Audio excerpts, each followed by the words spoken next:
Dharavi, India's largest slum, the 12th of September, 2003.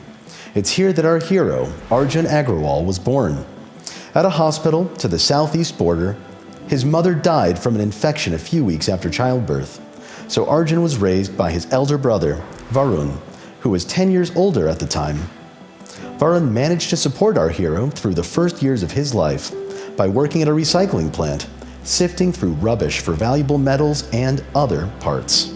Even from a young age, Arjun developed an interest in electronics. His brother would hoard pieces of interest, such as circuit boards, capacitors, and even small lengths of copper wiring as a kind of saving stash. Determined to escape the slum, Arjun did his best to attend school, learn English, and make friends.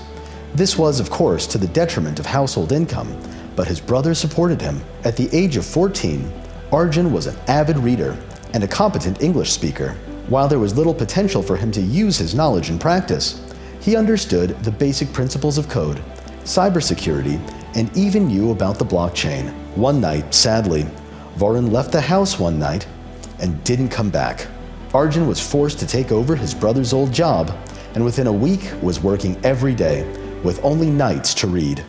At the age of 18, the crypto boom was like a gold rush, and Arjun managed to find unofficial work at a cyber computer cafe, repairing and cleaning each unit. It was here where he saw real crypto trading for the first time. Teenagers dressed in slick brands, plugging in their cold wallets, energetically traversing GameFi worlds, earning real money. He was jealous. At night, he would read endless articles online about the world of Web3, decentralized autonomous organizations, metaverses, all the tools but no wood to work with. To Arjun, crypto was a rich man's game. You had to have money to win money, and his salary was simply not enough to cover what seemed like a gambling habit. But there was a way to acquire crypto without any investment whatsoever, and Arjun had figured it out. He just had to get on the whitelists of projects that were airdropping DAO governance tokens to their communities, and that required no computing power at all.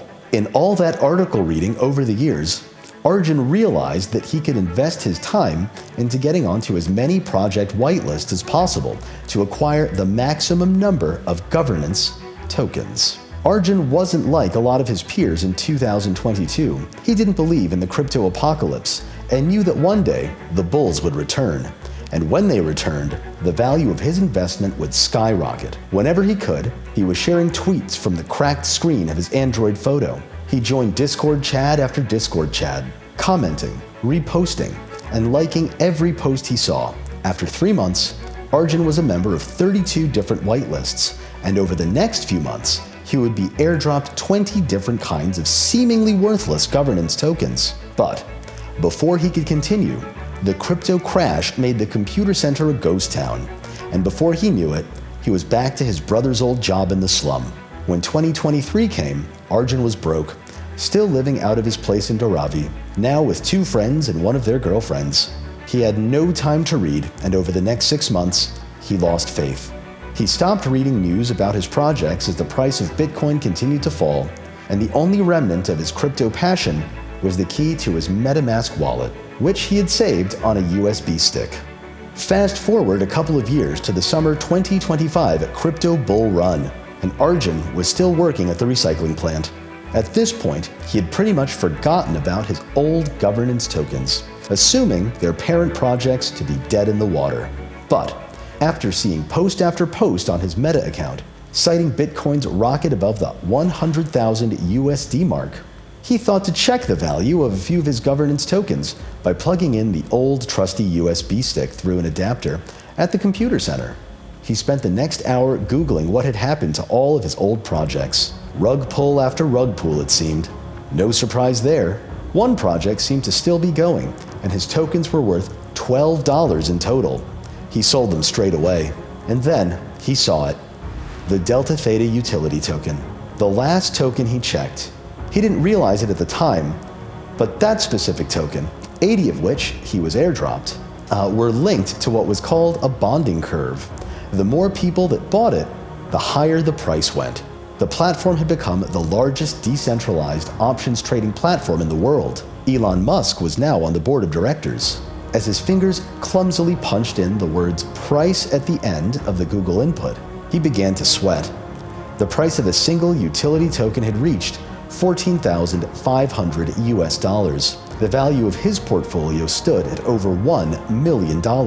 As Arjun sat alone at the computer room, with the rusty old hard drive fans rattling away and the distant din of chatter outside drowning out his sense of reality, he began to cry.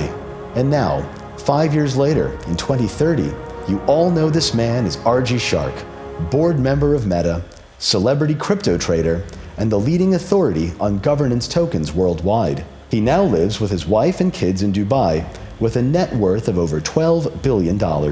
His brother Varun was never found. Now, of course, it's not 2030, and RG Shark is a fictional character. I'm sure you all know that by now, right? It's a nice story, but the truth is, this isn't just any old made-up story. It has been cleverly constructed to reveal to you a prediction of one man's life that is very likely to be an accurate one. Let's unpack some of those predictions. India is due to become the largest country by population in the world. Notably, this year, it received the #1 spot in DeFi value according to the 2022 Global Crypto Adoption Index. If we were to evaluate a single country that is having the greatest impact on the overall market capitalization of the crypto market, it would be India. And this is quite interesting, as the Indian regulatory stance on crypto hasn't properly been established yet. It's still somewhat of an unregulated payment instrument. When regulation arrives, we can predict an adoption explosion. Moreover, India has a very educated working class, and a very tech-literate one too. At around 2 square kilometers, the largest slum in India, Dharavi, is a little bigger than the city of London, and as such, is the 3rd largest slum in the world. But Dharavi has a really unique community. According to recent statistics, there's a literacy rate of almost 70%. Cyber literacy is also incredibly high. In 2016, a couple of Dharavi teenagers actually created an Android app that sends alerts to the registered users about their turn to fetch water from the neighborhood. The slum also has an estimated 5,000 businesses and 15,000 single-room factories with an incredibly economically active and motivated population. It's very possible that a crypto billionaire could be spawned from such an environment. Many terms, such as the crypto winter, are being thrown around, especially in light of the fact that Bitcoin, the flagship of digital currencies, has famously dropped more than 60% from its all-time high in November of 2021.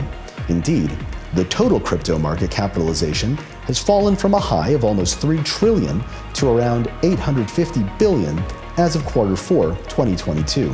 However, despite the falling value of the crypto market, the number of both individuals and businesses interacting with crypto on a daily basis is skyrocketing. Whereas there were only an estimated 292 million users of crypto at this market peak in November 2021, Crypto.com has predicted that this number will surpass 1 billion by the end of 2022. Aside from the drop in Bitcoin, many are aware of the so-called Luna apocalypse, in which Terra's Luna, a supposed stablecoin, practically disintegrated before the eyes of its investors, which many are misunderstanding to be a danger to the world of stablecoins. However, this is a good example of where education plays a big part. In fact, UST relied on a swap function to maintain its peg to the US dollar by contracting the supply of UST when it fell below the $1 line, while expanding Luna, and vice versa when it was above the line. This was never a reliable system, and it's not a surprise that it crashed. Real stablecoins are much more solid than one might think. USDT is backed by 85% in cash and cash equivalent reserves, short-term deposits and commercial paper, while USDC has 100% of its reserves in cash and cash equivalents, including USD deposits in banks and short-term, highly liquid investments. What's also apparent is that this education gap is closing fast. The 2022 Crypto Literacy Survey saw the number of passing scores double over a 1-year period. Moreover, crypto ownership in the US increased 88% from 17% in 2021 to 32% in 2022. More and more people are learning about the benefits of crypto, and with regulators showing up at the party, more trust is coming with it. In other words, there's this pent-up demand for blockchain technologies that is brewing, and a growing resentment of centralized authority, especially in places such as India. As soon as that demand is realized, well, then it's just basic economics. The price increases. And when that happens, it's an obvious bull run. Trading volume increases, fees increase, and DAO tokens, which are linked to bonding curves like the one in our story, also increase in value exponentially. Governance tokens are also an important aspect of this story. And if you don't know what they are effectively cryptocurrencies that carry with them the utility of organizational management. For example, if an ice cream shop issues governance tokens, you can collect these tokens to either make decisions for the ice cream shop, such as should they offer bubblegum flavored ice cream or not, or you can sell them later on down the line to people who want to make those decisions. When an organization moves to Web3, they usually create a DAO to ensure decentralized governance and will airdrop these tokens to existing members of their community. If it's a new company, they'll ask their community to perform certain tasks, like sharing their posts on social media in order to prove loyalty. As a reward, they'll be put on a whitelist and will be given tokens for free as and when they are minted. This is exactly what our hero Arjun did.